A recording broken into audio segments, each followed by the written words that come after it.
Сәлеметсіңдер ме оқушылар? Бүгін біз үйкеліс және серпімділік күшіне есептер шығаратын боламыз. Ал есептерімізге көшсек, бірінші есеп. Бізде горизонталь жолда бір қалыпты қозғалған тепловоздың тартылыс күшін анықта деген. Яғни алға қарай бізде F тарту күші әсер етеді. Мына бір қалыпты деген сөзге мән береміз.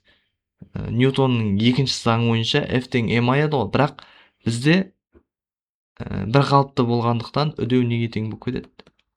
Нөлге тең болып кетеді. Сонда бізде барлық күштердің қосындысы нөлге тең болып кетіп тұр ғой. Барлық күштердің қосындысы нөлге тең болса, бұл Ньютонның бірінші заңы болады. Дене бір қалыпты қозғалатын болса, Ньютонның бірінші заңымен қозғалады. Яғни Ньютонның бірінші заңы барлық күштердің қосындысы нөлге тең деген сөз. Яғни бізде алға қарай F тарту әсер етеді. Мысалы, бір дене болатын болса, алға қарай F тарту, артқа қарай F үйкеліс әсер етеді. Екеуінің бағыты қарама-қарсы болғандықтан негізі қосуымыз керек еді. Үйкелістің таңбасы минус болғандықтан азайтамыз. Өйткені бағыты қарама-қарсы, тең болады нөлге. Осы жерде F тарту табатын болсақ, үйкеліс күшін теңдіктің ар бетіне шығарамыз. Үйкеліс күшінің формуласы бізде мю mg-ға тең. Теңдіктің ар бетіне мю mg болып өтеді. Яғни осыны есептейтін болсақ, үйкеліс коэффициентін 0,3 ғой. Оны біз қалай жазыламыз? 3 көбейту 10-3 дәрежесі деп. Бізде сразу mg-дің мәнін беріп тұр екен, иә? m-ді g-ға көбейтсек, осыған тең емес па? 25 көбейтілген 10-6 дәрежесі деп плюс 6 екен. 25 пен 3-ті көбейтетін болсақ 75, енді дәрежелермен жұмыс жасаймыз. Сандар көбейтілетін болса, дәрежелері қосылады. Яғни дәрежелерін қосатын болсақ, минус 3-ті 6-ға қосамыз. Сол кезде бізде 10-ның 3 дәрежесі деген мәніміз шығады. Немесе бұл 75 килоньютон болады. Ньютон мен 10-ның 3 дәрежесі деген бізге кило деген мәнді береді. Келесі екінші есепке көшсек. Екінші есепте 170 килограмм астронавт айдың бетімен қозғалады, еркін түсуде міне. Бізде жерде еркін түсуде 9-да 8-ге тең болса, айда 1-де 63-ге тең. Сол үшін бізге үйкеліс күшін тап деп тұрған жоқ па? Үйкеліс күші формуласы мю mg-ға тең. Біз g-дің орнына 9-да 8 емес, 1-де 63-ді аламыз. Үйкеліс коэффициент бізде 0,5-ге тең. Массамыз 170-ге, еркін түсу үдеуі 10 емес. Мына жерде 1-де 63-ге тең болады. Осы жерден енді барлығын көбейтіп шығаратын болсақ, 0,5-ті 170-ге көбейтеміз, оны 1-де 63-ге көбейтеміз. Онда общий біздегі жауабымыз тең болады 138-де 55 ньютон деген сөз. Бұны жуықтап 139 ньютон деп жазсақ болады. Келесі есебіміз. Енді үшінші есепке көшсек, массасы 200 грамм дене горизонталь бетте бір қалыпты деген сөзге әрқашан мән береміз. Орын ауыстырғанда оның, яғни күші, динамометр деген күшті өлшейтін құрылғы ғой бізде. Күші 0,6 ньютонға тең болатын болса, үйкеліс коэффициенті дейді. Яғни осы үйкеліс күшін көрсетіп тұр ғой бізде. Үйкеліс күшінің формуласы бізде қалай еді? Мю mg-ға тең. Осы жерде массаны табамыз. Массаны өрнектеп алатын болсақ, үйкеліс коэффициентімен g көбейтіліп тұр, теңдіктің ар бетіне ол бөлу болып өтеді. Мю мына жерде g болады. Үйкеліс коэффициенті 0,6-ға тең. Үйкеліс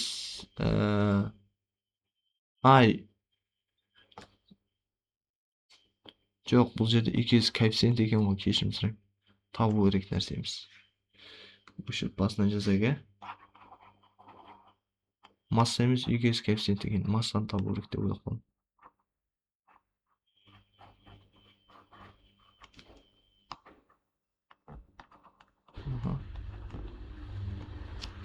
Қайтадан жазатын болсақ. Мьюді табу керек екенбіз ғой бұл жерде. Мьюді. Үйкеліс коэффициенті бөлеміз mg-ға екен ғой ол кезде. UKS коэффициент 0. UKS күші бізде 0,6-ға тең. Массамыз 200 грамм. 200 граммды килограмм айналдырсақ 1000-ға бөлеміз. Сонда 0,2 астыңғы жағында 10 болады. Астыңғы жағы бізде 2 шығады, үсті 0,6. 0,6-ны 2-ге бөлетін болсақ, бізде 0,3 деген жауабымыз шыға келеді екен. Яғни UKS коэффициент 0,3-ге тең. Төртінші есебімізге келетін болсақ енді. Шанаға қар үстінде жұмсалатын күш 0,5 килоньютон болса, кило деген бізде 1000 дегенді бермей ма? Сонда бізде шанаға түсіретін күш 0,5-ті 1000-ға көбейтсек 500 ньютон болады. Аны 500 ньютон деп жазсақ болады. Екінші. UKS коэффициенті бізде 0,1 шанаға түсірілетін масса. Яғни UKS күшін жазамыз. Вот осы жерде массаны табамыз енді. Массаны табатын болсақ, UKS күшін μg-ға бөлеміз. Мю g-ға. Өйткені екеуі көбейтіліп тұр, теңдіктің әрбетіне бөлу өтеді. 500-ді сонда мюдің мәні бізде 0,1-ге тең, g-дің мәні 10-ға тең. Астыңғы жағын көбейтсек 1 шығады, үстінде 500, 500-ді 1-ге бөлетін болсақ, 500 килограмм деген жауабымыз шыға келеді. Яғни массасы 500 килограмм шана болып тұр ғой. Өте үлкен шама. Так, бізде көлбеу жазықтық бойымен бір қалыпта қозғалады дене UKS күші 30 ньютон болатын болса, және тіреуіштің реакция күші 40 ньютонға тең. Осы жерде UKS коэффициентін тап дейді.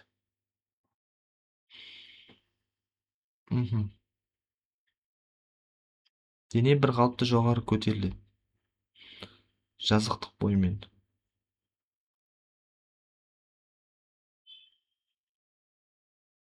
Тіреуіштің реакция күші осыған тең.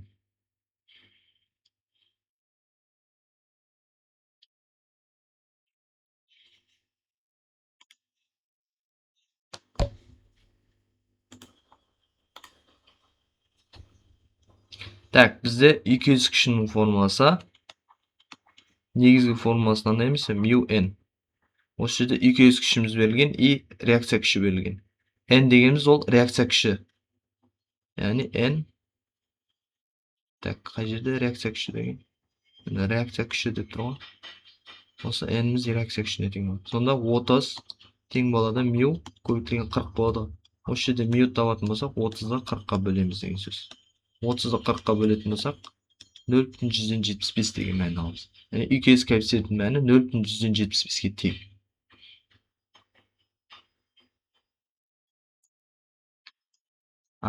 UKS коэффициенті 0,3 болатын дене тежелу кезіндегі үдеуі дейді.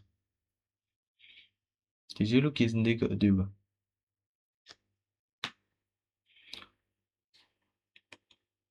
UKS коэффициенті беретін болса, UKS күші тең болады m-ға деп жазаламыз. Яғни денелердің әрекет ететін күшінің барлығының қосындысы m-ға тең. Ньютонның екінші заңымен өрнектеп аламыз. UKS күші бізде формуласы бойынша μ mg-ға тең, m-ға тең. Осы жерде m-дер қысқарып кетеді. μ-дің формуласы бойынша а бөлінген үдеуді табамыз ол жерде. Бұны μg-ға тең. Үдеуіміз μ көбейтілген g. Сразу осы формуланы жаттап аламыз. Алда пайдаланатын боламыз екен. μg, яғни 0,3-ті 10-ға көбейтетін болсақ, үдеуіміз шығады. Оның мәні 3-ке тең деген сөз сонда.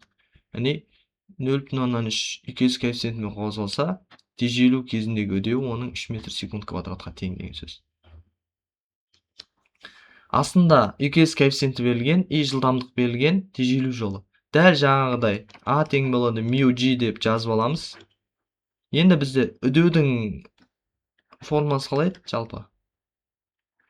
В азайтылған В нолевой бөлінген Т емес бет. Осы жерде бізде В нолевойдың мәні 12 метр секундқа тең. Ол тежеліп тоқтаған кезде, оның, яғни автобус тежеліп тоқтаған кездегі жылдамдығы 0-ге тең болмай ма? Сонда 12 нөлден 12-ні азайтамыз, бөлеміз т-ға. Өтеудің алдындағы таңба тежелгенден кейін минус болады да, яғни осының алдындағы таңбамен кетіп қалады. Сонда бізде v нолевой т дегеніміз формула шыға келеді. Яғни өтеудің орнына біз v нолевой бөлінген т-ны алып келіп қоямыз. v нолевой т тең болады мю g-ға деп. Осы жерден уақытты табатын болсақ, не істейміз? Бөлімінде тұрғандықтан екеуінің орнын просто алмастыра салсақ болады. Мю g. Сонда 12 бөлінген 0,4 көбейтілген 10. Астың жағынан 4 жат, үстің жағынан 12. Сонда уақытымыз 3 секундқа тең деген сөз.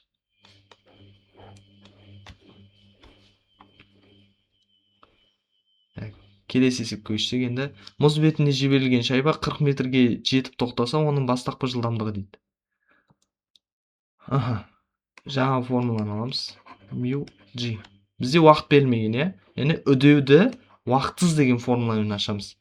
Бізде тежелу жолы деген формула арқылы өрнектеп алсақ та болады. Бастапқы жылдамдығы деп сұрап тұр ғой. Яғни тежелу жолының формуласы v нолевой квадрат бөлінген 2g деген.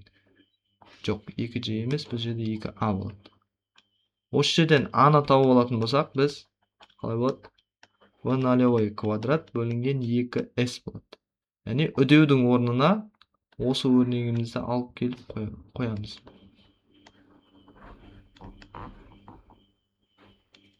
Сонда бізде v нолевой квадрат бөлінген 2s тең болады мю g-ға болады. Осы жерден v нолевой квадратты табатын болсақ, мю g көбейтілген 2s болады. Бөлініп тұрса көбейтіліп өтеді. v нолевойдың өзін табатын болсақ, мю g көбейтілген 2s жоқ. Квадрат жоқ бізде.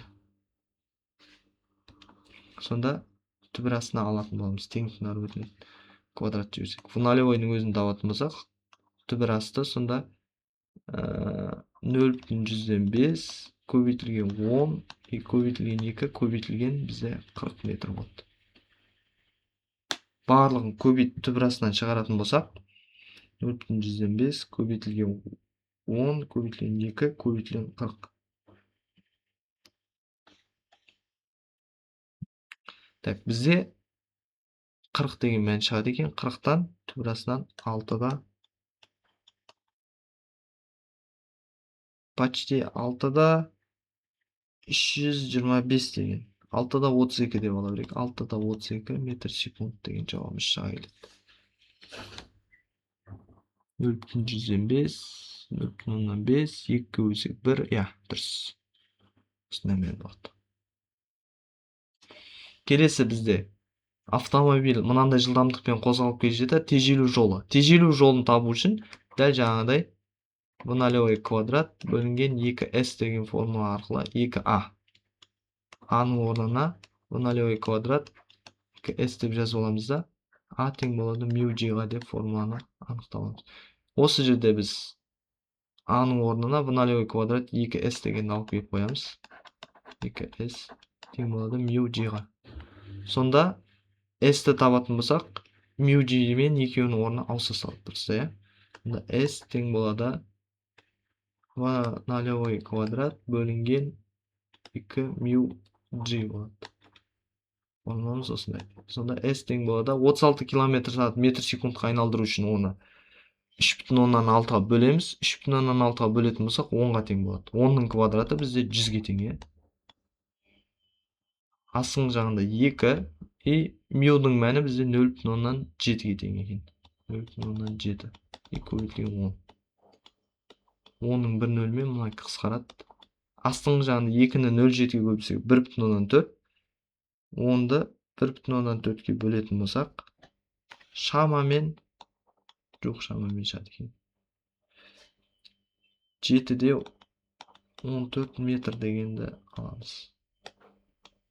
Осындай метрге дейін тежеледі.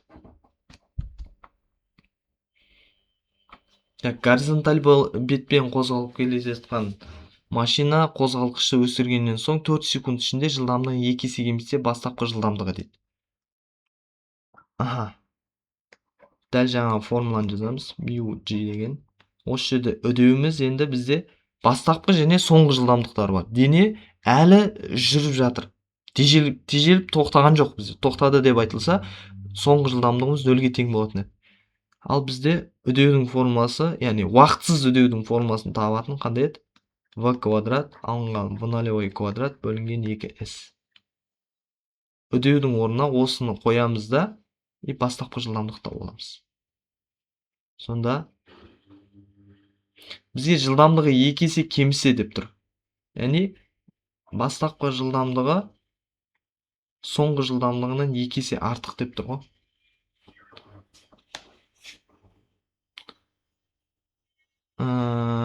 Бастапқы жылдамдық, яғни соңғы жылдамдықтың орнына жоқ. Бастапқы жылдамдықтың орнына 2v дегенді қойсақ болады.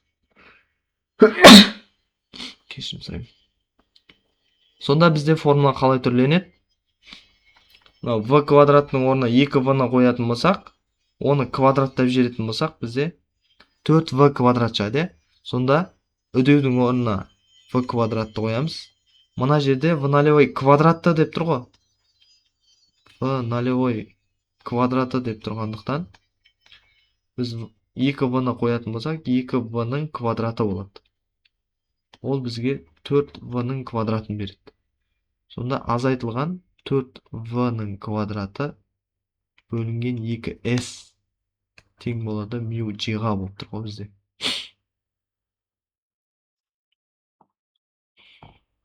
Енді 2s-ті теңдіктің ар бетіне жіберсек, мына жерде азайтсақ минус 3v квадрат шығады. 2-ге жоқ. Түсіндім. Бізде уақыт бар екен ғой айтпақшы. Уақыт болса, уақытмен деген формуламен шығарамыз. Жоқ, бұл формуланы алмаймыз біз. Кешірім сұраймын, мен уақытты байқамай қаптым. Онда бізге бір формуланың қажет жоқ.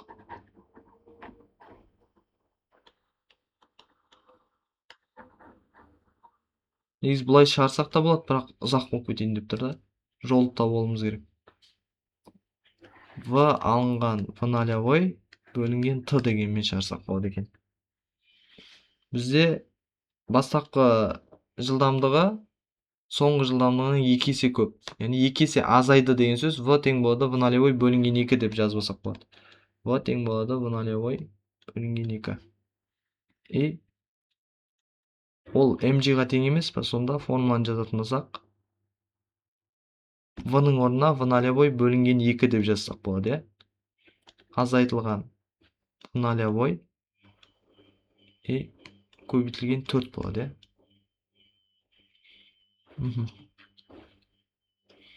Мына жерде былай ғой.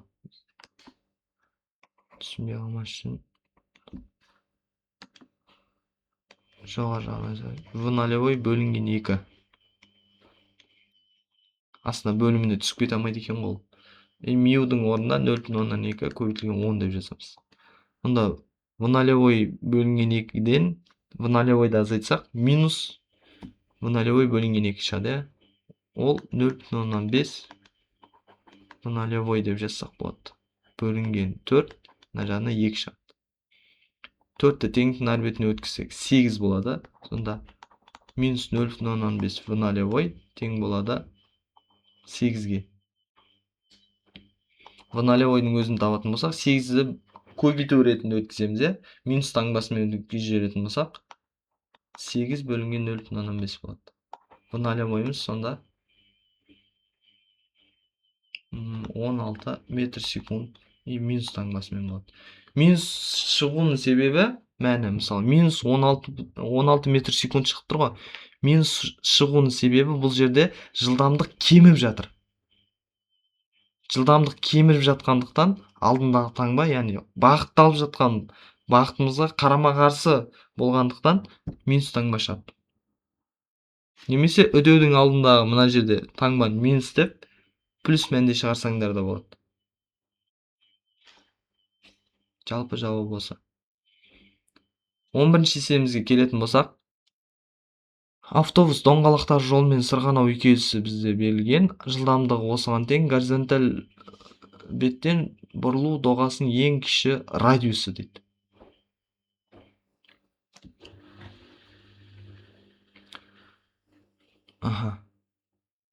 Бұрылу доғасының радиусы.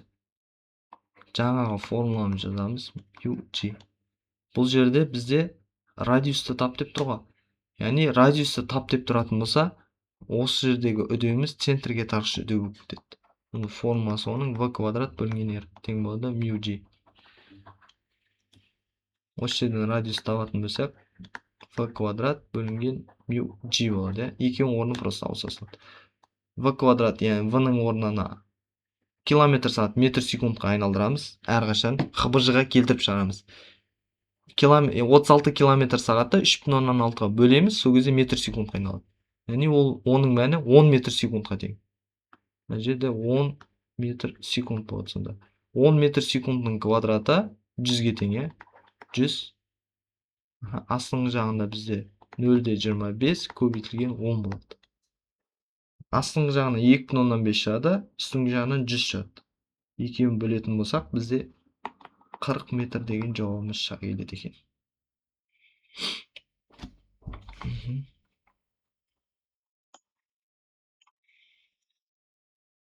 Осындай дәл жаңағыдай есебіміз, просто бұл жерде мәндері ғана өзгерген екен.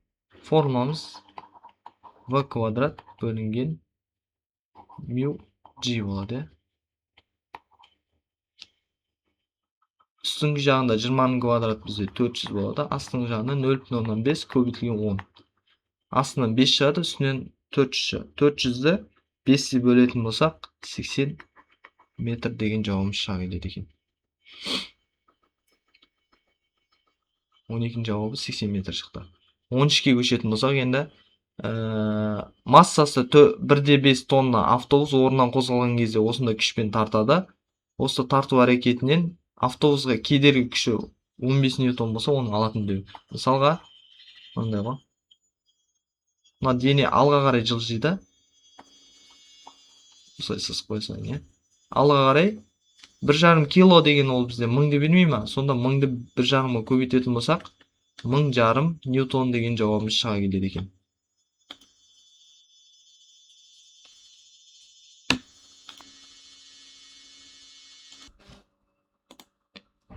Так, кешірім сұрайым. Дауыс кішкене артық дауыстар шыққаннан кейін видеоны тоқтата тұрдым. Яғни алға қарай бізде тарту күші болатын болса, артқа қарай кедергі күші әсер етеді. Ал осы жердегі үдеуді табу үшін Ньютонның екінші заңына саламыз. Яғни барлық күштердің қосындысы m-ға тең. Күштердің бағыты қарама-қарсы болғаннан кейін минус таңба қойылады. Соның әсерінен азайтылып кетеді. Тең болады m-ға деп жазып аламыз. Яғни тарту күші бізде 1500-ге тең болатын болса, кедергі жасайтын күш 450. Екеуін азайтамыз. 1500 азайтылған 450. И массамыз 1,5 тонна. Тонна деген ол 1000-ға тең, 1000 килограммға. Онда 1,5-ті 1000-ға көбейтетін болсақ, 1,5 килограмм шығады. Яғни массамыз 1,5-ға тең болады. Көбейтілген а. Осы жерден үдеуді табамыз. Үдеуді табу үшін мына екеуін азайтамыз. Ең алдымен 1,5-нан 450-ді азайтатын болсақ, бізде 1050 деген мән шығады. И бөлеміз оны 1000 жоқ. 1500-ге. Сонда 1500-ді 1050 деген. 1050-ді 1500-ге бөлетін болсақ, 0,7 метр секунд квадрат деген үдеуді алады екенбіз. Так, бізде массасы осылай берілген, үдеу берілген. Горизонталь бағытта қозғалып бастайды. Кедергі жасайтын күші 500 ньютонға тең болатын болса, қозғалышын тарту күші. Дәл жаңағыдай формуланы жазып аламыз. Кедергі жасайтын күшіміз тең болады m-ға. Осы жерде бізде тарту күшін табамыз. Тарту күшін табатын болсақ, кедергі күшті теңдіктің ар бетіне жібереміз. Онда m-ны қосамыз кедергі күшіне. Массасы бізде 1500 килограмм. Үдеуіміз 0,5-ге тең. Қосылған кедергі күшіміз 500-ге. Екеуін көбейтетін болсақ, 1000,5-ді 0,5-ге 750 деген мәнді аламыз. 750-ді 500-ге қосатын болсақ, бізде 1250 ньютон деген жауабымыз шығады. Келесі көшсек енді массасы 1 килограмм дене жоғары қарай қозғалған кезде 1,5 метр секунд квадрат үдеумен ауаның кедергі күші. Яғни кедергі күші дегеніміз ол бізге асқын салмақты береді. Асқын салмақтың формуласы қалай еді бізде? mg плюс a-ға тең. Массамыз 1-ге тең. Жоғары қарай деп айтыла ма? Дене жоғарыдан жоқ қараңдар. Жоғарыдан жерге түсуде. Жоғарыдан жерге түсуде дейтін болса, ол төменге қарай түсіп жатыр ғой. Вот, шатастырып жатыр бізде. Осындай нәрселерге қатты мән береміз. Жоғарыдан төменге қарай деп айтылатын болса, онда бізде төменге қарай қозғалады. Төменге қарай қозғалған кезде бізде асқын салмақ емес, салмақсыздық күйі болады. Онда 9-да 8 бізде G-дің мәні, үдеуіміз 1-де 8-ге тең. 9-да 8-ден 1-де 8 азайтсақ бізде 8 деген мән, 8-ді 1-ге көбейтсек 8 ньютон деген жауап шыға келеді. Келесі есебінде партаның үстінде m кітаптар мю 200 коэффициент болатын болса, 200 кіші. 200 кішінің формуласы бізде мю mg-ға тең. Осылайша.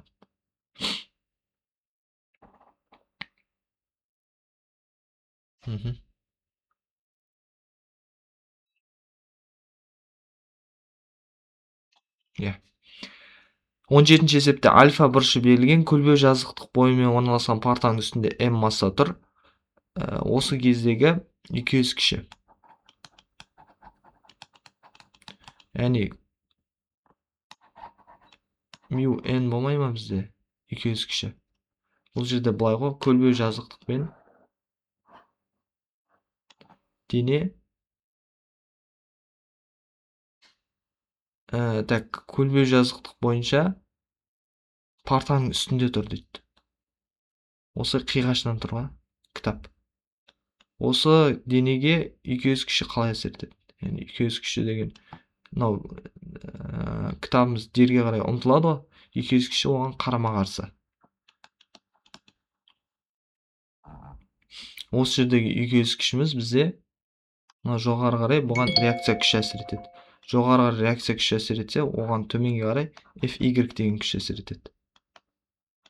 Fy деген күшіміз алдыңғы сабақта өттік біз mg косинус альфаға тең. Яғни n-нің мәні сонда екі күш тыныштықта тұру үшін, яғни n тең болады Fy-ге болу керек қой. Онда Fy-іміз mg косинус альфаға тең болғандықтан, мына жерде 200 күшіміздің формуласы мю mg косинус альфа болады. 200 күші осыған тең. Мына жақта өшесіліңді.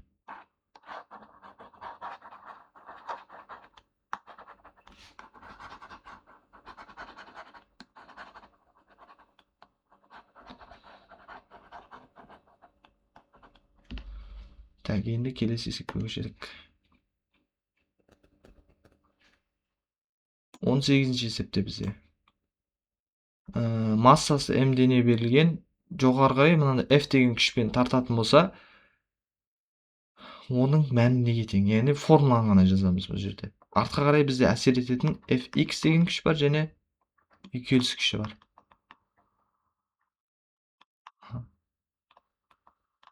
Яғни біз алдыңғы сабақта Fx күшін табуды үйрендік. Оның мәні mg синус альфаға тең. 200 күшінің мәні бізде жаңа ғана есептеп таптық. Біз қанша болды? Мю mg косинус альфа. Яғни дене егерде көлбеу жазықтықпен жоғары қарай көтеріліп жатса, немесе төменге қарай түсіп жататын болса, ол кездегі бізге әсер ететін ауырлық күші, яғни бұрыш бойынша әсер етеді. Бұрыш бойынша әсер еткендіктен mg синус альфаға тең болады. Денеге қарама қарсы 200 күші әрқашан әсер етіп тұрады ғой. 200 күші негізгі формуласы мю n. Ол жердегі n дегеніміз реакция күші. Дене көлбеу жазықтықта тұрғандықтан mg косинус альфаға тең болып кетеді. Яғни ол жердегі ауырлық күші немесе реакция күші дененің mg косинус альфаға тең болады. F тарту барлық күштердің қосындысы m-ға тең деп жазамын. F тарту жоғары қарай кетеді, fx мен f2 төменге қарай. Сондықтан азайтылады. fx азайтылған f2 болады. Тең болады m-ға. Осы жерде f тартуды жазатын болсақ, мына екеуі теңдіктің орбитіне плюс болып өтеді. m-а тұра береді. Қосылған. fx-дің мәні бізге mg синус альфаға тең, плюс болып өтеді. Өйткені теңдіктің орбитінде ол кезде минус болып тұр. Теңдіктің оң жағына өткізетін болсақ, плюс болып өтеді. Қосылған f2 бізде мю mg-ға тең. Мю mg косинус альфаға тең. Осында менде болады. Осы жерден біз массаларын, яғни барлығында массалар бар ғой, жақшаны сыртына шығарып жіберсек болады. F тарту сонда тең болады масса, мына жерде A болады, мына жерде G синус альфа болады, мына жерде қосылған мю G косинус альфа болады. И болды. Осы тарту күшін тап деп тұрмын. Формуланы сұрап тұр просто. Жауабы осылай болады. Келесі бізде 19-ші есепте. 19-ші есепте денені просто қойып қояды. И төменге қарай қандай үдеумен қозғалады деп тұр ғой. Денені просто қоя салатын болсақ, ол fx ауырлық күшімен төменге қарай несі құлайтын болады. Оған қарама қарсы әрқашан 2s күші жүреді. 2s күшінің мәні мына жерде өзгеріп келіп тұр. Өйткені неліктен бізде қозғалысын дене қозғалған кезде ол сырғанап жатыр. Яғни солға қарай қозғалып жатыр. Жаңа бізде оңға қарай қозғалып еді ғой. Ал 2s күші деген қозғалысқа қарама қарсы күшті айтады. Яғни кедергі жасайтын күшті. Сонда біз осы заңдылық арқылы Ньютонның екінші заңын жазатын болсақ, fx-тен азайтамыз f2-ді. Қайсысы көп? Бірінші соны жазамыз. Немесе дене қай жаққа қарай қозғалып жатыр, соны бірінші жазамыз ғой. Үдеудің бағыты да сонда деген сөз. Тең болады m-ға. И осы жерде мәндерін қойып, бірінші үдеуді тауып алсақ, үдеуді табатын ба fx-ның орнында бізде mg синус альфа болады. f2-ның орнында мю mg косинус альфа болады. И бөлінген бізде масса. Жоғары жағынан бізде массаны шығарып жіберетін болсақ, масса мен еркін түсу үдеуін бірге шығарсақ болады. mg сонда мына жақта синус альфа қалады, мына жақта мю косинус альфа. И бөлінген масса. Массалар мен массалар қысқарады. Соңында бізде G синус альфа азайтылған мю косинус альфа деген көрінігіміз қалады екен. Келесі есепке көшсек, енді келесі есебімізде көлбеулік бұрышы 30 градус, жазықтық бетімен бастапқы жылдамдығы 15 метр жылдамдықпен жоғары қарай сырғанаған кезде шайбаның бастапқы орнына қайта келу уақыты дейді. Яғни былай. Екеуін бірге алғысын.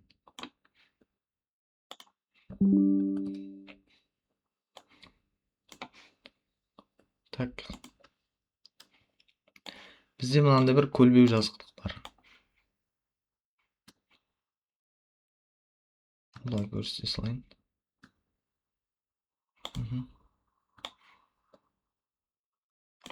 Осындай бір көлбеу жазықты бар. Мына жағы кішкене артық болып кетті. Өшіре саламыз да.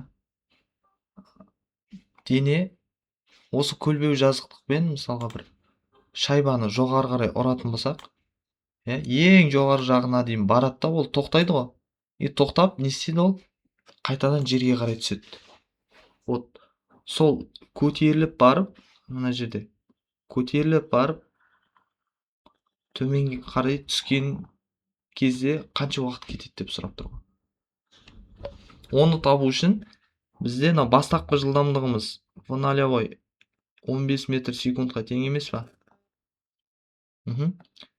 Мынандай бір заңдылық бар физикада, энергияның сақталу заңдылығы деген. Яғни қандай жылдамдықпен лақтырылатын болса дене, дәл сондай жылдамдықпен жерге қарай құлайды. Яғни мынау көтерілді и тоқтады, төменге қарай түсіп, дәл осы жерге келетін болса, дәл сол жылдамдықпен не істейді ол? Құлайды. Және сол сияқты қанша уақытта ол жоғары қарай көтерілетін болса, дәл сонша уақытта ол жерге қарай түседі. Сонда көтерілу уақыты мен құлау уақыты тең деп қарастырсақ болады. И бізде мынау жоғарыдан төменге қарай түсіп жатыр деп қарастырсақ оңай болады. Яғни құлау уақытын ғана табамыз. Ең жоғарғысындағы нүкте тоқтайды ғой, тоқтаған кезде оның жылдамдығы 0-ге тең болады. И осыны біз бастапқы жылдамдық деп қарастырсақ болады.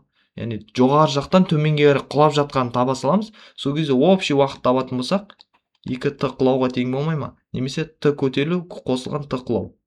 Немесе ол t көтерілу t құлауға тең болғандықтан 2t құлау деп жазсақ болады, иә? Осы жерден құлау уақытын табатын болсақ, бізде төменге қарай шайба бастапқы орнынан төменге қарай сырғанады. Қандай күштің әсерінен сырғанайды? Fx, иә? Fx'imiz ол mg синус альфаға тең. mg синус альфа бізде есеп барысында үйкеліс күші айтылмаған, яғни үйкеліс күшін қарастырмаймыз. Яғни күш тең болады m-ға. Осы жерде массалар қысқарып кетеді бізде. Енді үдеу берілмеген, есепте үдеу берілмеген болатын болса, мынау формуламен ашып жаза саламыз. В алынған v нолевой бөлінген т. Осы жерде v нолевой бізде бастапқы жағдайда 0-ге тең. Соңғысы бізде 15-ге тең болады, иә? Сонда формуламыз v алынған т болып өзгерді. v нолевой өйткені 0-ге тең болып кетті.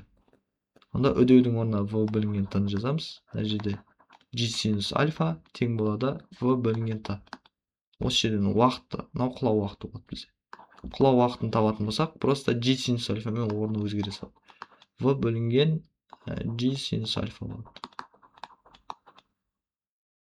Осы жердегі жылдамдығымыз бізде 15-ге тең.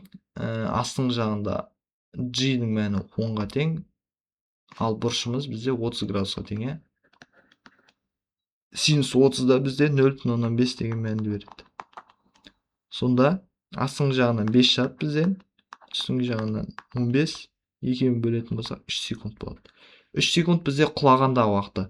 Көтерілгенде уақыты құлағанда уақытына тең болғандықтан 2t құлау деп жаза саламыз. Мұны 2-ге 3-ті көбейтсек 6 секунд деген мәніміз шыға келеді. Яғни ол дене жоғарыға 3 секундта көтеріледі да 3 секундта құлайды.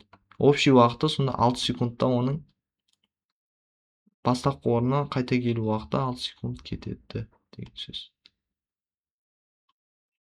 Екіншісі бізде үйкеліс коэффициенті көлбеу жазықтықпен бір қалыпты сырғанаса, көлбеу жазықтықтың бұрышы, көлбеу жазықтықтың көлбеулік бұрышы.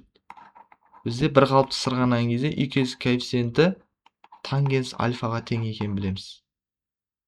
Осы жерде мюді табатын болсақ, тангенс альфаның орнына, жоқ, мюді емес бізде. Тангенс альфаны табуымыз керек қой.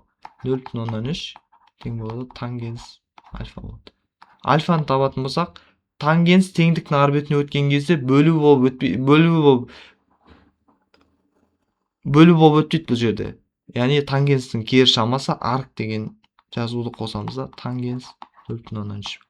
Яғни 0,3 бөлінген тангенс дегенде біз арк деп жоғары жаққа өткізіп, тангенс деп жазсақ болады. Яғни арк тангенс 0,3-ге тең.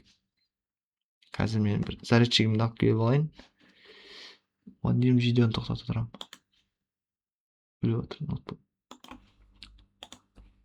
Келесі есепке көшсек, енді көлбеулік бұрышы бізде 30 градус берілген. Жоқ. 20-21-ді шығарып біттік қой бізде.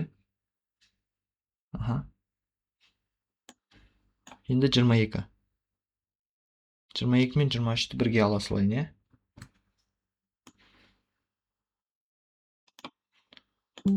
Так, 22 мен 23. Şimdi қысқарып жазсам. Көлбеулік бұрышы дененің 30 градусқа тең, үйкеліс коэффициенті берілген, бізде жазықтық бойымен сырғанай түседі. Сырғанаған кездегі бізде Ньютонның екінші заңы қалай еді? mg синус альфа азайтылған мю. Так, мюміз дұрыс емес жазып қалды. Мю mg косинус альфа bir қалыпты емес. Қарайық, бізде бір қалыпты деген айтылмаған, сонда тең болады m аға болады. Осы жердегі үдеуіміз бізде v бөлінген v нолевой бөлінген v азайтылған v нолевой бөлінген t-ға тең. Аха.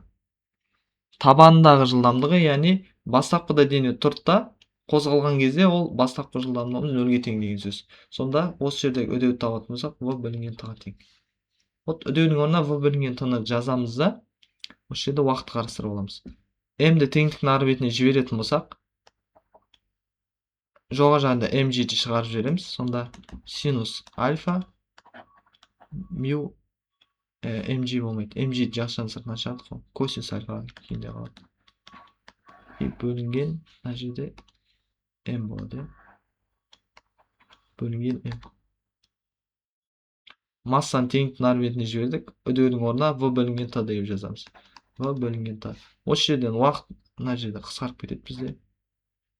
Жылдамдықты табатын болсақ, уақытты теңдіктің ары бетіне жібереміз.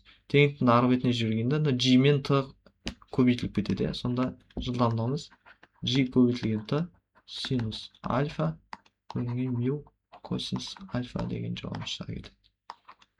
Осы жерде енді орындарына қоятын болсақ, 10 көбейтілген 2. Синустың орнына мәнін қоятын болсақ, синус 30-да 0,5-ке тең. Азайтылған бізде мюдің мәні 0,2. Косинустың орнына мәнін қоятын болсақ, 0,866 деген болады. Так, осыны өлшеміз енді. 0,2-ні 0,866-ға көбейтсек, 0,10 1732 шығады екен. Одан 0,5-ті азайтамыз. 0,5-ті осы саннан азайтамыз. Одан кейін 20-ға көбейтеміз. Сол кезде общий мәніміз бізде жоқ шамамен мынандай мән шығады екен.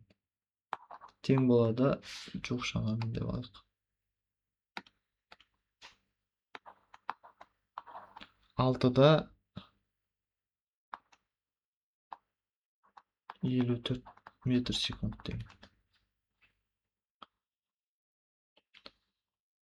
Так, енді келесі есепке көшсек. Келесі есепте икіз күшімен жүкті жоғары қарай бағытымен көтереді дейді, осындай үдеумен. Жоғары қарай көтерілетін болса, біз F тартудың күшін білеміз. Жаңағы 19-шы есептеуіміз бойынша.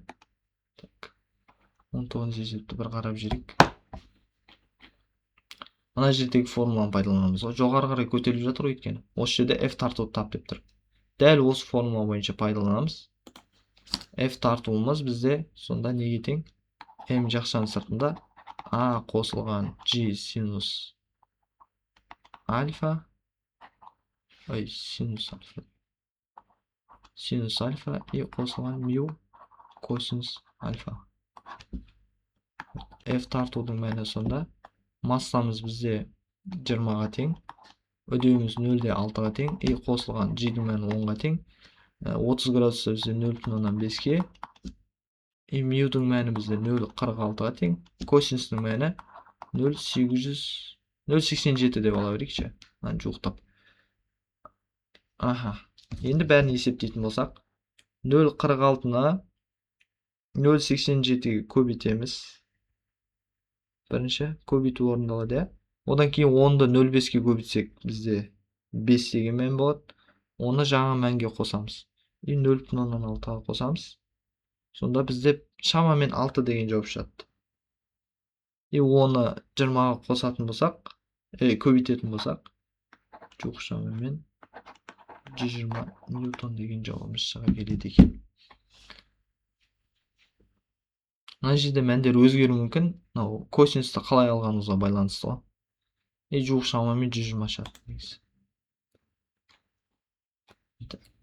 23 кетті бізде. Енді 24-ші есеп. 24-ші есепте серіппеге дейтін болса, ол кезде бізде күшіміз серпімдік күшін алатын боламыз.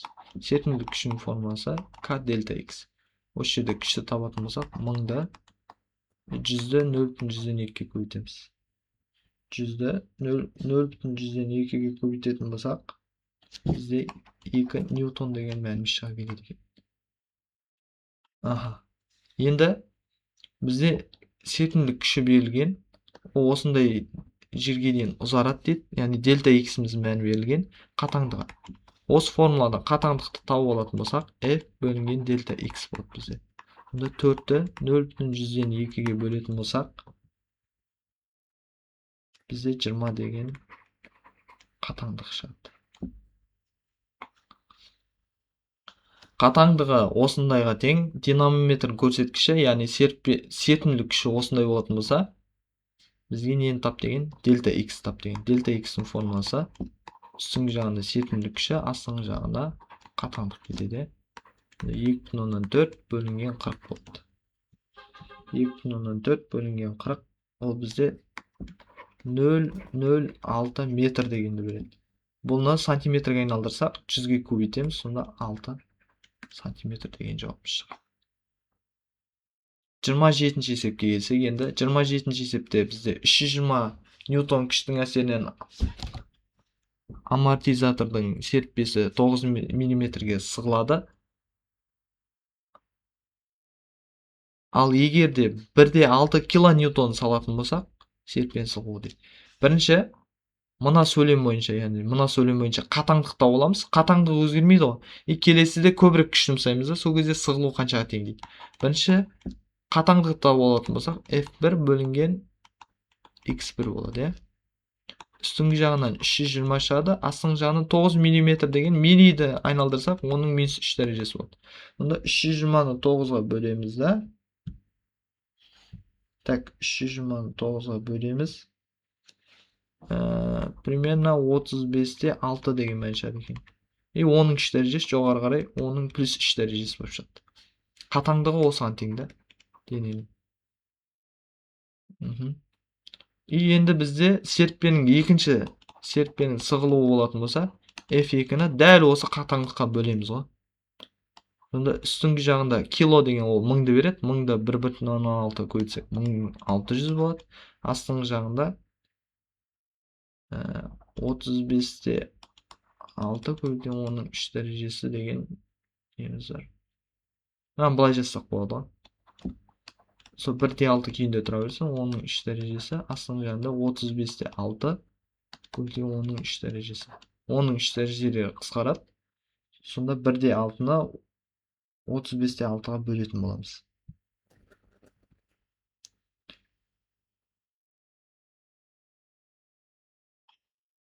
Так, 1,6-ны 35-те 6-ға бөлетін болсақ, жоқ шамамен 0,045 метр деген шығады. Бұны 100-ге көбейтетін болсақ, 4-те 5 сантиметр деген жауап табамыз. Яғни серіппенің сығылуы 4-те 5 сантиметрге дейін сығылған.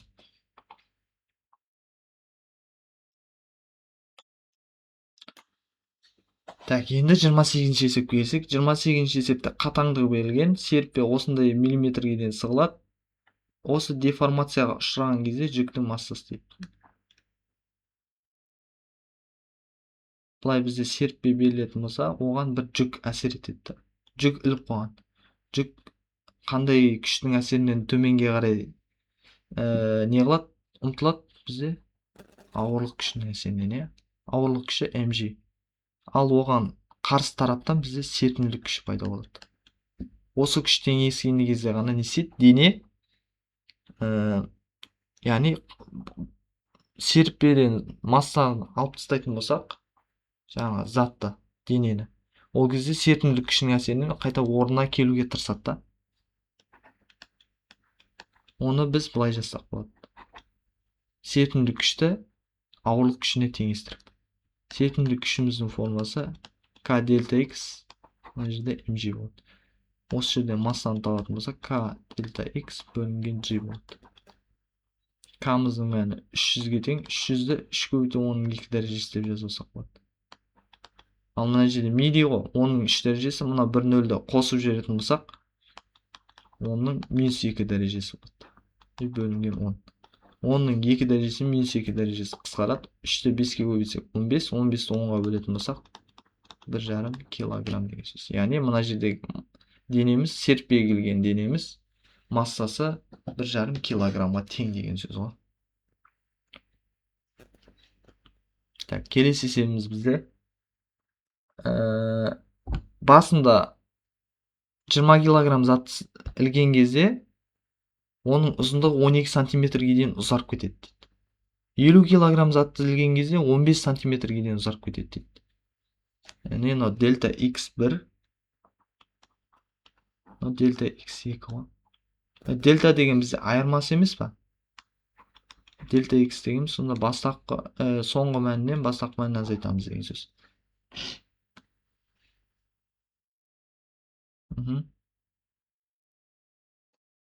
Жоқ. Бұл жерде дельта болмайды. Просто x-тің өзі болады. Соңғы ұзындығы. Соңғы ұзындығы. Осы жерде бастапқы ұзындығын тап деп тұр бізге. Дене бір материалдан жасалған қатаңдықта тұрғандықтан, яғни серппеде тұрғандықтан, оның қатаңдығы өзгеріп кетпейді. Сонда былай жазсақ болады біз. Жаңағыдай mg k дельта x деп жазып аламыз. Осы жерден k-ны тауып алатын болсақ, mg бөлінген дельта x-ға тең емес па? Сонда mg астыңғы жағында мысалға x алынған x нолевой деп жазылсақ болады. Қатаңдық 1, қатаңдық 2. Екі дененің қатаңдық 1, қатаңдық 2 десек, екеуінің қатаңдығы өзгермейді. Сондықтан несеміз екеуін теңестіріп алсақ болады. Онда мынада mg x бірінші дене болғандықтан мынанікі бірінші болады. Массасы да бірінші. Азайтылған x нолевой, мына жақта m2g азайтылған x2 азайтылған x нолевой болады. G-лар қысқарып кетеді бізде. Енді пропорция бойынша көрсетеміз. m1-дің мәні бізде 20-ға тең. 20 көбейтілген x2-міздің бәрі 12 сантиметр. 12 сантиметр деген метрге айналдырсақ 0,12 болады. Сонда былай болады. m1 x2 x нолевойға көбейтеміз. Мына жағында m2 x1 азайтылған x нолевой. Енді мәндерін қоямыз. 20, мынау 0,12. 20-ны 0,12-ге көбейтетін болсақ, 2-де 4 деген мән шығады. 2-де 4 азайтылған 20 x нолевой. 20 x нолевой болады, көбейтетін болсақ. Минус болады, өйткені ананың алдында минус бар. Мына жерде 50-ді кешірім сұраймын, x2 екен ғой бізде. x2 болса 15 сантиметр. Сонда 0,15 болады мына жер. 0,15 болатын болса, мына жеріміз 2-де 4 болмайды бізде. Қанша болады? Так, 20-ны 0,15-ке көбейтеміз сонда. 3 деген мән болады. Ал мына жерімізде 50-ді көбейтеміз 0,12-ке. 50-ді 0,12-ге көбейтетін болсақ, 6 деген жауап шығады. 6 азайтылған 50x нолевой болады. 50x нолевой теңдіктің ар бетіне өткізсек, ол плюс болып өтеді. Онда 30x нолевой болады. Мынау минус 20 болады екен. 3-ті былай қарай өткіземіз. Сонда 3-ті былай қарай өтсе, 6-тан 3-ті аламыз. 3-ке тең болады. x нолевой табатын болсақ, біз 30-ды, так, 3-ті 30-ға бөлеміз. Керісінше. x нолевой, сонда 3-ті 30-ға бөлетін болсақ, 0,1 метр деген жауабымыз шығады. Bunu santimetrге айналдырсақ, 100-ге көбейтеміз, 10 сантиметр деген жауабымыз шыға келеді екен. Енді қатаңдықтары бірдей К тізбектей жалғанған 4 серіппенің жалпы қатаңдығы. Тізбектей жалғанған кезде қатаңдықтар не істеп кететін еді бізде? Азайып кететін еді. Төртеуі бірдей деп айтылатын болса, формула былай емес пе бізде? К1 қосылған К2 қосылған К3 и бөлінген К4 болады. Барлығы бізде мысалы К деген мәнге тең ғой. 3 K4. Ондай болатын болса, К тізбектейдің мәнін табатын болсақ, К бөлінген 4-ке тең. Осылай жазсаңдар болады. Енді неліктен екенін дәлдеп көрсетсем, иә. 1 бөлінген К бөлінген Т. Яғни барлығының орнына біз К1, К2, К3, К4 деген орнына К-ны ала саламыз ғой. Онда мына жерде 1 бөлінген К қосылған 1 бөлінген К қосылған 1 бөлінген К қосылған 1 бөлінген К шығады. Вот астыңғы жағындағы бізде ортақ бөлімі К-ға тең, үстіңгі жағында просто сандард қоса саламыз. Үстіңгі сандард қосатын болсақ 4-ке тең, астыңғы жағы К-ға тең. Енді К-ны табу үшін жоғары қарай шығармаймын ба мен? Мынаны жоғары қарай шығаратын болсам, осы 4 бөлінген К дегеннің орны ауысып кетеді. Сонда К-ты тең болады, К бөлінген 4 болады. Жауабымыз осылайша. Яғни тізбектей қосқан кезде қатаңдығымыз 4 есе қысқарды деген сөз ғой.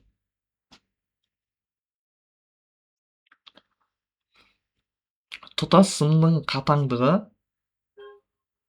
К болатын болса, сымның жартысы. Былай айтып тұр ғой бізге. Серпе. Осының жартысын кесіп тастаймыз деп тұр. Осының жартысын кесіп тастаған кезде, осының қатаңдығы неге тең деп сұрап тұр. Жартысын кесіп тастаған кезде бізде x дельта x'imiz x бөлінген 0-ге тең болмай ма? Дельта x'imiz. Яғни бастапқы мәннен жартысына тең болады, x нолевой бөлінген 2. Формуламыз бойынша жазатын болсақ, бізде қараймыз. mg жаңа k дельта x болды. Осы жерден қатаңдықты тауып алатын болсақ, біз mg бөлінген дельта x болады. Дельта x-тің орнына біз x бөлінген x нолевой бөлінген 2 деген жазамыз. Бізге mg x нолевой k нолевойды береді. 2 жоғары қарай шығып кетеді да. Өйткені формула бойынша мынаны емес, k тең болады mg бөлінген x. Осы жерде x нолевой деп қарастыратын болсақ, мынада x нолевой. Сонда mg x нолевой бізде мына жерде mg x нолевой k нолевойды береді. 2 жоғары қарай шығып кететін болса, 2 k нолевой болады. Яғни сымның жартысын кесіп тастайтын болсақ, жартысындағы қатаңдығы оның 2 есе артып кетеді. Серппені 2 есе бөлетін болсақ, оның қатаңдығы 2 есеге артып кетеді деген сөз ғой. Түсінікті ма? 32-ші есепке көшсек енді. К серппенің қатаңдығын, яғни К болатын серппенің қатаңдығын табуымыз керек болады. Оның ұзындығын 2-де 5 есесін алып тастаса, яғни 1 бөліктің 5-тен 2 бөлігін алып тастаймыз деген сөз ғой. Сонда қанша бөлігі қалады бізде? Мына жерден 5-тен беретін болсақ, 5 алынған 2 бөлінген 5 болады бізде. 5-тен 3 бөлігі қалады. 5-тен 3 бөлігінің қатаңдығын табуымыз керек болды. Сонда бізде дельта x-іміз x нолевойды 3-тен 5-ке бөлгенге тең ғой. Бұл жоғары қарай шығып кетеді. 5-іміз жоғары қарай шығып кетеді. 5x нолевой бөлінген 3 болады. Дәл жаңағыдай mg тең болады k дельта x деп тауып аламыз, иә. Осы жерден k-ны тауып алатын болсақ, mg дельта x болады. X-тің орнына біз мына мәнді алып келіп қоямыз, иә. Сонда mg дельта x нолевой 5 бөлінген 3 болады. 3 жоғары қарай шығып кетеді. Сонда 3-те 5 k нолевой деген болады. Так, тұр. 5 бөлінген 3.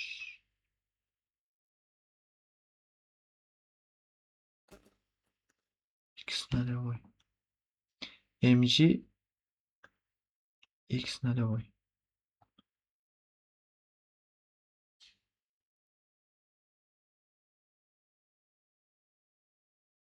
Бөліп жібереміз, иә. жоқ. Міне. Қателік мына жерде екен. Неліктен қателестім деп тұрмын? Өйткені серіппені қиып тастаған кезде оның қатаңдығы арту керек қой. Бізде мына жерде кем қалып тұр. Қараңыз, дельта x-ті табатын кезде жаңа біз 3-тен 5-ін жазуымыз керек қой. 3-тен 5-і деген былай тұрады. X нолевой 3-тен 5. Яғни біз мына жерге жазатын кезде 3-тен 5 деп былай жазамыз. Онда 5 жоғары қарай шығып кетеді да. Мына жерде 5 болады. Астыңғы жағында 3 болады. Қатаң жаза салайыншы. 5 бөлінген 3 болады. Қатаңдығы осынша артады деген сөз. Келесі есебімізде ағаш бойымен массасы 2 килограмм дене қатаңдығы горизонталь бағытта, яғни былай тұратын болса, 2 килограмм дене қатаңдығы серіппенің көмегімен тартады. Осындай серіппе болатын болса, ол ағашқа жаланған.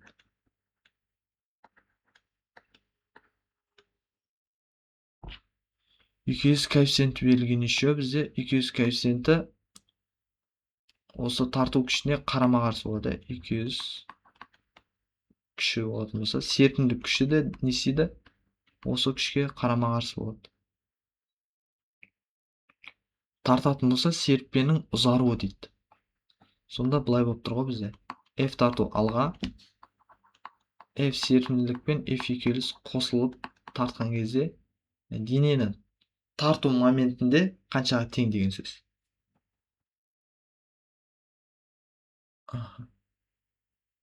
Бұл жердегі F тартуымыз бізге неге тең болады? Алға қарай жылжығандықтан m-ға тең болады. Горизонталь бетте m-ға тең болады. Ал серпімділік күшіміз бізде k дельта x-ге тең. Қосылған бізде мына жеріміз mu mg-ға тең.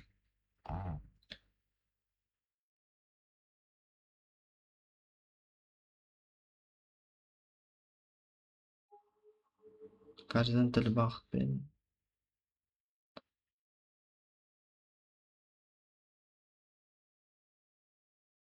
ағаш тақта бойымен массасы алға қарай тартады.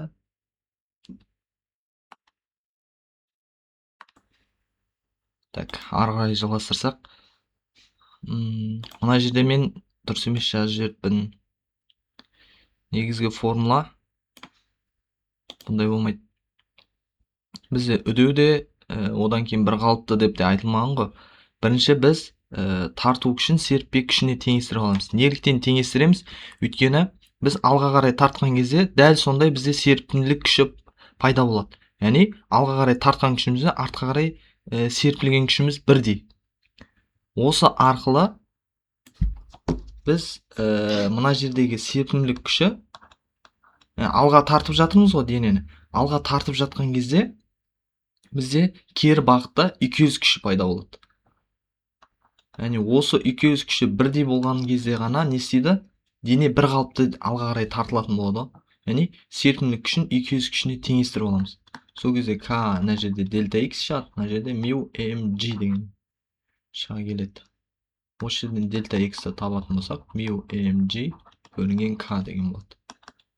Mu-дің мәні 0,3, көбейтілген 2, көбейтілген 10 болады. Астыңғы жағында 100 ньютон бөлінген метр. Есептеп алатын болсақ, 0,3-ті 2-ге көбейтетін болсақ, оны 10-ға көбейтетін болсақ, 6 шығады. 6-ны 100-ге бөлсек, бізде 0,100-6 деген мән шығады. 0,100-6 метр деген мән шығады. 10 сантиметрге айналдырсақ, 6 сантиметр болады. 30-ші есептің жауабы осылай. 34-ші есепте денелерді біз параллель жалғайтын болсақ, олар қалай болады? Формуласы бізде қосылады, параллель жалған кезде, яғни К1-ді К2-ге қосатын боламыз. Бізде ол жүк қанша қашықтыққа деген дельта x-ті тап деп тұр ғой. Яғни біз денелердің бірінші қатаңдығын есептей аламыз. Қатаңдығы параллель жалған кезде қосылады. Бірінші К1-іміз К-ға тең, К2-міз 2К-ға тең. Сонда қатаңдығымыз бізде параллель жалған кезде 3К-ға тең болады. Осы жерден дельта x табатын болсақ, жаңағыдай формула ғой. mg бөлінген kx. mg тең болады kx. Сол жерден mg k теңдіктің ар бетіне шыққанда бөлу болады дейді. Сонда бізде массасы берілген ба? Массасы да берілмепті. Онда бізде формула былай күйде қалады. mg бөлінген 3k. Жауап осы. Келесі 35-ші есепке көшетін болсақ, қатаңдығы берілген, сымға ілінген осындай қатаңдықта металл, одан кейін массасы 3 килограмм дене жоғары қарай үдеумен қозғалады дейді. Яғни төменнен жоғары қарай былай тартамыз ғой. Белгілі бір F деген күшпен. Жоғары қарай тартқан кезде бізде бір қалыпта таптаймыз оны. Анда резкий бит тартып қалған кезде ол жерде үдеу пайда болады да бізде жоғары қарай. Осы үдеудің мәнін беріп тұр бізге 2 метр секунд. Сымның созылуы болатын болса, бізде жоғары қарай тартатын күшіміз астқа қарай серпімдік күш әсер етеді. Осы екі күштің бізге жоғары қарай әсер ететін болса, сымның созылуы деп тұр, екі күштің қосындысы m-ға тең деп жазып аламыз. Екеуі қарама-қарсы бағытта болғандықтан не істейміз? Азайтамыз,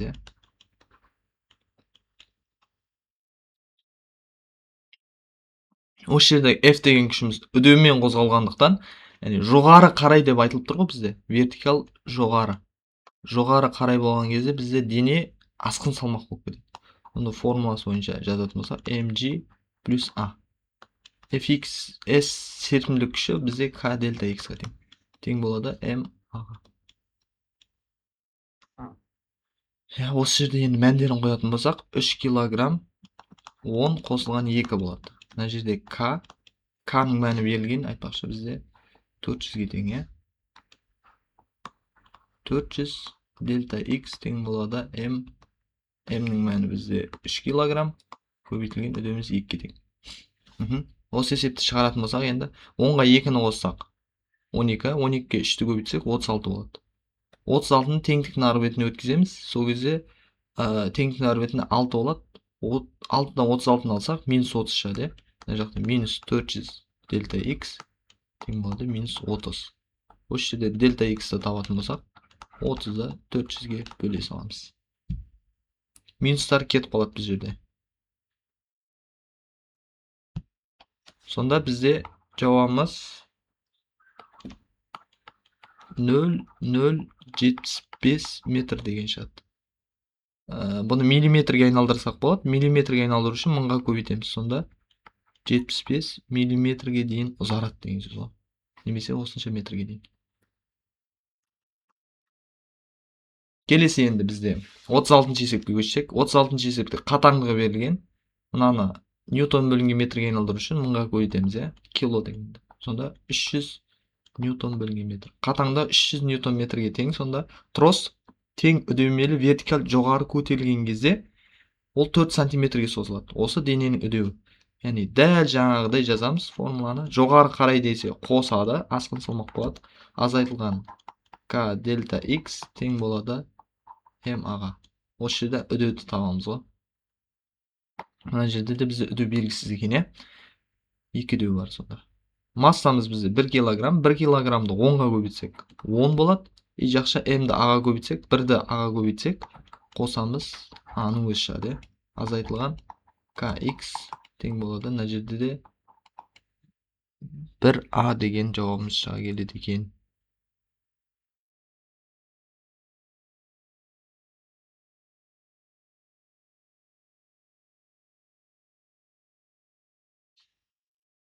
Тек масса қосылатын болса 1a. a-ны теңдіктің ар бетіне өткізсек, a жоғалып кетеді. Так, бұл жерде қателікті қазір табайық. Так, біздегі мына жерде қателігіміз үстіңгі жағында есепте екен.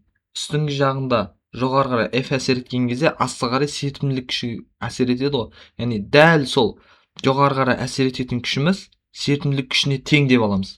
Мына жерде біз жоғары қарай әсер ететін күшті серпімділік күшіне қарағанда көбірек деп алдық қой. Есебіміз осы жерден қате шыққан екен. Негізгі жауабы 35-ші есепте бұндай болмайды.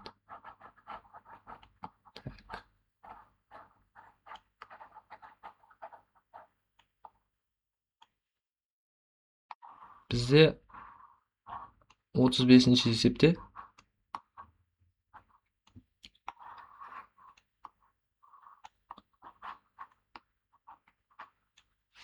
өшіріп алдық.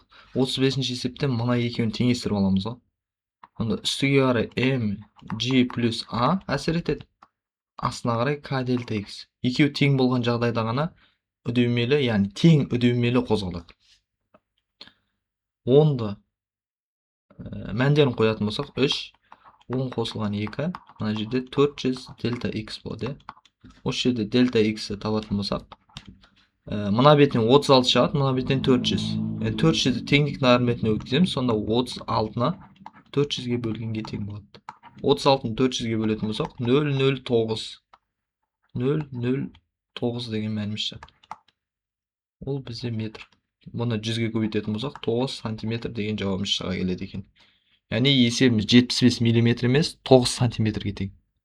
Осы жерде қателік кеткен екен. Ал бізде мына жерде дәл сондай формуланы пайдалану арқылы есебімізді басынан шығарамыз енді. М-ға теңестірмейміз. Өйткені жоғарыға тартатын күш астыға тартатын күшпен тең ғой. Ал біз жоғарыға тартатын күшті көбірек деп алып жібердік та жаңа. Сондықтан есебіміз қате шыққан екен. Осы жерден үдеуді тауып алатын болсақ, 1 килограмм қосылған 10 қосылған а болады. Мына жақта 400 сантиметр метрге айналдырсақ 0,04 деген болады. 0,04 метр болады. Көбейтсек 0,04. 400-ді 0,04-ге көбейтетін болсақ, бізде 160 деген жауап шығады. Мынау бірді жақшаның ішіне екеуіне де көбейтетін боламыз. Сонда 10 қосылған а болады. Мына жақта бізде 160 деген мән шығады. 10-ды теңдіктің ар бетіне өткізетін болсақ, үдеуіміз 160 азайтылған 10 тең болады 150 метр секунд квадрат дегенге тең екен. Кешірім сұрайым. Ана жерде 160 емес, бізде 16 болады екен ғой. Онда 15 метр секунд квадрат деген жауап шығады. Ана жерде бір нөл жоқ. Өшіп тастайын. Көбейткен кезде. Яғни жауабымыз үдеуі дененің 15 метр секунд квадратқа тең. Келесі есебіміз бізде жүк көтергіш кран тросы 600 килограмм денені 3 метр секунд үдемей жоғары қарай көтерілген кезде кранның тросы 10 сантиметрге созылады. Осы жерде қатаңдық табамыз. Қатаңдық табу үшін алдыңғы формуланы пайдаланамыз. Вертикаль жоғары деп тұр, жоғары болса асқын салмақ болады. mg плюс a тең болады k дельта x. Мәндерін қоятын болсақ, 600 10 қосылған 3. Мына жақта қатаңдық белгісіз 10 сантиметр метрге айналдырамыз, ол 0,1 метрге тең. Онда көбейту 0,1 болады. Осы жерде қатаңдық табатын болсақ, 0,1 теңдіктің ар бетіне жібереміз. 10-ды 3-ке қосатын болсақ, 13, 13-ді 600-ге көбейтсек, бізде 7800 деген мән болады. Яғни 7800 0,1 теңдіктің ар бетіне жіберсек, бөлу болып өтеді. Онда бөлсек бізде 78.000 ньютон бөлінген метр деген жауап шығады. Немесе 3 нөлді біз кило деп жазсақ болады. 78 кило ньютон бөлінген метр деген жауапты аламыз. 37-ші есептің жауабы 78 кило ньютонға тең. 1, 2, 3, 4. 4 есебіміз қалды. 39-ші есепке келетін болсақ, ұзындығы 50 метр, көлденең қимасының ауданы 200 мм квадратқа тең. Сымға 600 ньютон жүктелген кезде оның абсолютті ұзаруы. Абсолютті ұзаруы дегені ол бізде дельта L деген. Осыны табамыз. Бізде салыстырмалы ұзарудың формуласын білеміз, иә? Алдыңғы сабақта өткенімізде дельта L бөлінген L немесе қалай еді? F бөлінген E меді?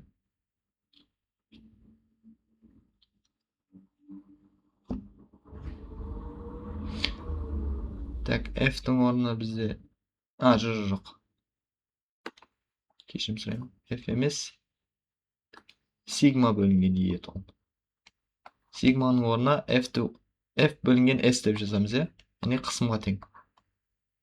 F бөлінген S көбейтілген E болады. Бізде F дегеніміз жоқ. F-тің орнына біз нені алып келсек болады?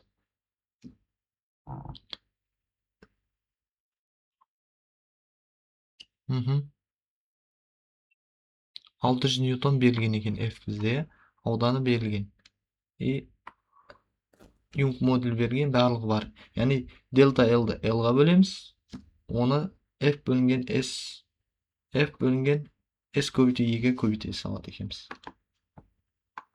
Осы формула бойынша табайық. Бізде бірақ айналмаған екі шамамыз бар. Мына жерде юнг модулі гига деген берілген. Гига деген мәніміз ол бізде 10-ның 9 дәрежесі болады. Жоқ, 10-ның 12 дәрежесі екен, кешірім сұраймын. 10-ның 9 дәрежесі тера екен бізде. 10-ның 12 дәрежесі паскаль. Ал миллиметр квадрат дегеніміз ол бізде метр квадратымыз. Миллиметр квадратқа айналдырсақ, мына жерге жазамыз. Қараймыз. Метр көбейтілген метр, ол бізде миллиметрге айналдыратын болсақ, метрді қаншаға тең болады? 1000-ға тең болмай, 1000 миллиметр. И мына жерде 1000 миллиметр деп жазып аламыз. 1000-ды 1000-ға көбейтетін болсақ, 10-ның 6 дәрежесі миллиметр квадрат деген санымыз шығады. Осы жерде миллиметр квадрат табатын болсақ, 10-ның 6 дәрежесі бөлу болып өтеді, теңдіктің ар бетіне. Сонда 10-ның -6 дәрежесі метр квадрат деген жауабымыз шығады. Яғни 1 миллиметр квадратта 10-ның -6 метр квадраты бар. Сонда біз 200 көбейтілген 10-ның -6 дәрежесі метр квадрат деп жазыламыз. Немесе мына 2 нөлді мына дәрежеге жіберетін болсақ, 2 көбейтілген 10-ның -4 дәрежесі метр квадрат деген жауабымыз шыға келеді. Осы жерде абсолютті ұзаруын табатын болсақ, ол дельта L-ге тең, бізде. Дельта L-ді табамыз. Дельта L-ді табатын болсақ, F көбейтілген L, S бөлінген S көбейту E болады. Күшіміздің мәні 600-ге тең, ұзындығымыз 50-ге тең. Ауданымыз бізде 2 көбейтілген 10-ның -4 дәрежесі, мына жерде 130 көбейтілген 10-ның 12 дәрежесіне тең. Бізде қараңдар, мына жерде 1, 2 және 3 дәреже бар. Үстінде 3 дәрежені шығарып жіберетін болсақ, 10-ның 3 дәрежесі деп жазып алсақ болады. И сандармен жұмыс істей саламыз. 6-ға 5-ті көбейтеміз. 6-ға 5-ті көбейтеміз, оны 2-ге бөлеміз. И тағы 130-ға бөлеміз. Сол кезде бізде жуық шамамен 0,115 деген мәніміз шыға келеді екен. 115. Үстіңгі жағында 10-ның 3 дәрежесі бар. Астыңғы жағында дәрежелерді мысалға қосатын болсақ, 10-ның 8 дәрежесі болады. 10-ның 8 дәрежесін үстіне шығаратын болсақ, бізде 0,115 көбейтілген 10-ның -5 дәрежесі деген болады. -5 дәрежесі метр болмай ма бізде? Осы жауапты микрометрге айналдыруымыз үшін бір өтірді 10-ға қарай жылсам, сол кезде 0,... кешірім сұрайым. Бір өтірді мына жерден қоямыз да. Сол кезде бізде 0 деген жазу болмайды. 1,15 и дәрежеден 1 алынады. Метр деген жауап шығады. 10-ның -6 дәрежесі бізде 1,15 микрометрге тең. Осылай шығара салады екенбіз. Келесі есебіміз енді 40-ші есепке көшсек, миллиметр квадрат метр квадратқа айналғанда 10-ның -6 дәрежесі метр квадрат деп жаздық. 0,15 көбейтілген 10-ның -6 дәрежесі. Немесе өтірді 10-ға қарай жылжытсақ, дәрежеден 1 алынады. Сонда 5 көбейту 10-ның минус 7 дәрежесі метр квадрат деп жазбасақ болады. Ұзындығы 2 метрге тең. 1 миллиметрге созу үшін дейді сымды. Яғни дельта L. Дельта L 1 миллиметр болатын болса, оны метрге айналдырсақ, оның минус 3 дәрежесі метр болады. Вот барлығын біз ХБЖ-ға келтіріп алдық. Осы жерде созу үшін жұмсалатын күшіміз. Яғни жаңа формула арқылы дельта L бөлінген L F бөлінген ES деген формулаға саламыз. Осы жерден күш табамыз. Күш табатын болсақ, пропорция арқылы көтеміз. ES-ті нағын көбейтеміз, и бөлінген L болады бізде. ES көбейтілген дельта L бөлінген L. Сонда E'міздің мәні 216, гига деген 10-12 дәрежесі, көбейтілген бізде миллиметр айналдырды. 5 көбейту 10-7 дәрежесі деп жаздық. И бөлінген бізде 2 метрге. Так. 216 мен 2 қысқарады. 216 бөлінген 2 тең болады 108 болады екен. 108-ді 5-ке көбейтетін болсақ, бізде 540 деген мән болады. 540. Оның 12 дәрежесі мен оның 7 дәрежесі көбейтіліп тұрғандықтан қосылады дәрежелері. Сонда оның 5 дәрежесі ньютон деген жауабымыз шығады. Оның 5 дәрежесі ньютон. Біз үтірді мына жерге қарай жылжытатын болсақ, солға қарай 54 қалады, 54 и дәрежеге 1 қосылады. Сонда оның 6 дәрежесі ньютон болады. И бұны біз 54 мега ньютон деп жазсақ болады. 41-ші есепке көшсек, енді диаметрі деп тұр ғой. Диаметр белгілеме, ол кезде бізде ауданымыз шеңбердің ауданы арқылы табамыз. Онда P квадрат бөлінген 4. 2 сантиметрді айналдырамыз. 2 сантиметрді метрге айналдырсақ 0,002 метр болады. Пидің мәні 3/14 көбейтілген 0,102-нің квадраты болады бізде. И бөлінген 4. 0,102-нің квадраты бізде 10 мыңнан 4-ке тең екен. Көбейтеміз 3/14-ке и бөлеміз 4-ке. Сонда бізде мынандай мән шығады екен. 0,0300 тағы да бір 0 бар екен. 314.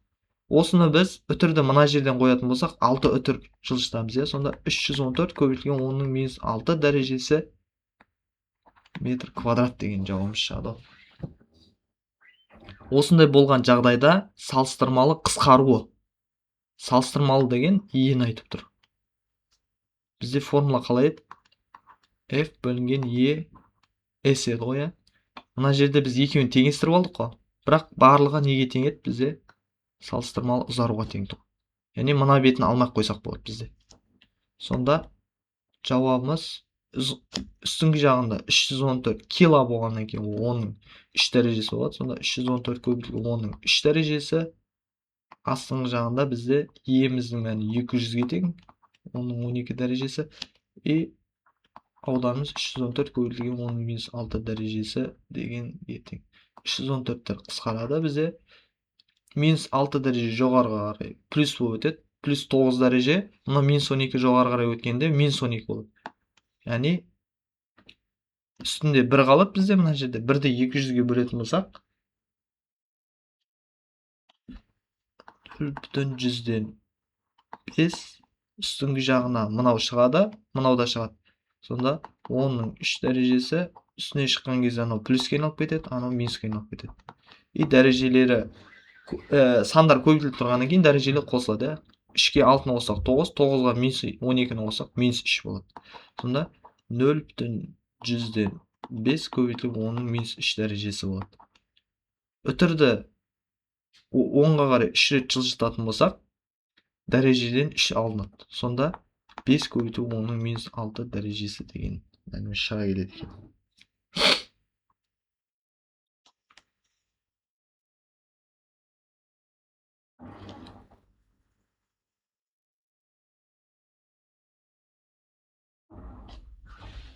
Так.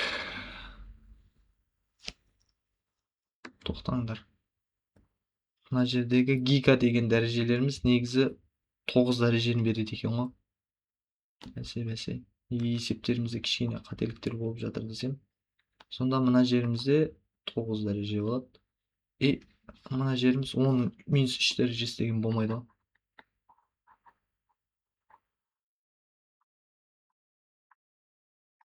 Жауабы осылай күйінде қалады. Жоғары жақта дәл сондай екен. Гига деген орнына біз 10-ның 12 дәрежесін қойып жатырмық қой. 10-ның 12 емес, 10-ның 9 дәрежесіне тең екен. 10-ның 9 дәрежесі. Сонда мына жерде 10-ның 6 емес, 10-ның 3 дәрежесі болады. 10-ның 3 дәрежесі болса, бұл мега емес, килоньютон болады. Килоньютон. Ал мына жеріміз бізде 12 емес 9 болатын болса, мына жеріміз 5-ке тең болады.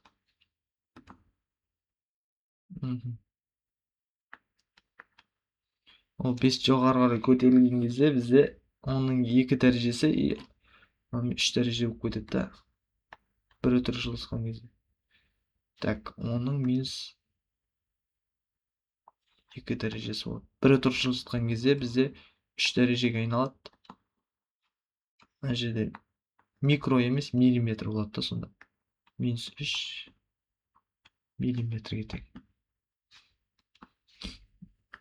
Өйткені жоғары жағында 9-ға тең.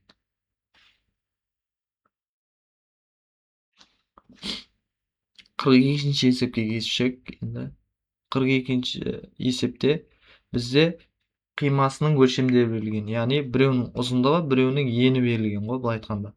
Бұл арқылы не табуға болады біз? А және Б деп қарастыратын болсақ, ауданды қарастыруға болады. 0,16 калькуляторсыз көбейтуді үйренетін болсақ, 16 дегеніміз қандай болады? Дәреже түрінде жасақ, 16 көбейтілген 2. Мынау бізде 12 көбейтілген 10-ның минус 3 дәрежесі болады. 16-ны 12-ге көбейтеміз. 16-ны 12-ге көбейтсек, 192 деген мән шығады. 192, мына екеуін қоса салатын болсақ, біз 10-ның минус 5 дәрежесі метр квадрат деген жауапты аламыз ғой.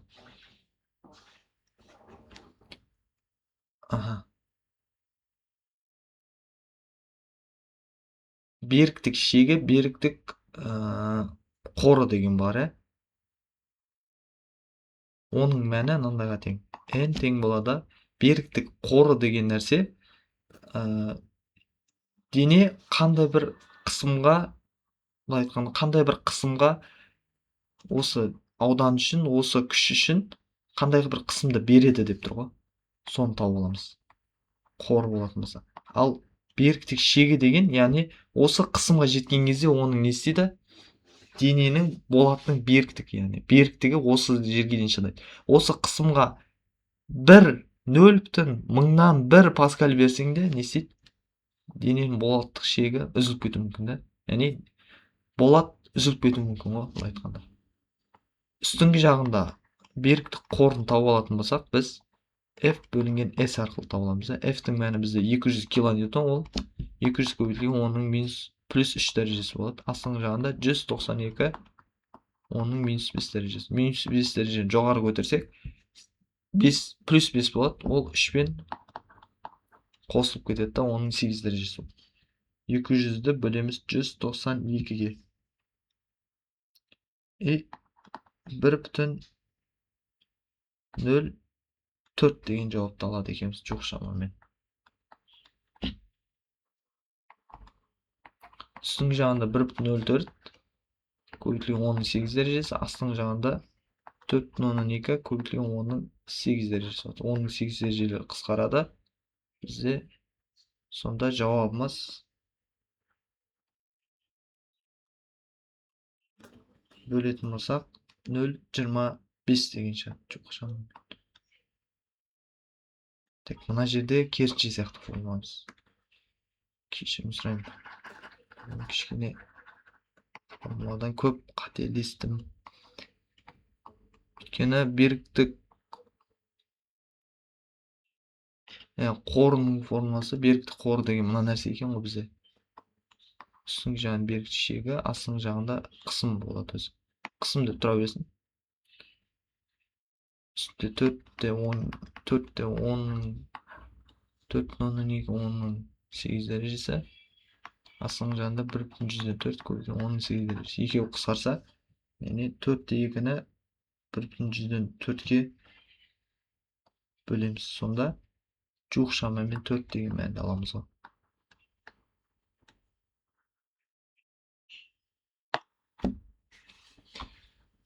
Осы. Сендермен болған физика дарын ағайларың, бүгін біз физика есептеріне, яғни серпімділік және үйкеліс күштеріне есептер шығардық. Сау, сәлеметті болыңдар.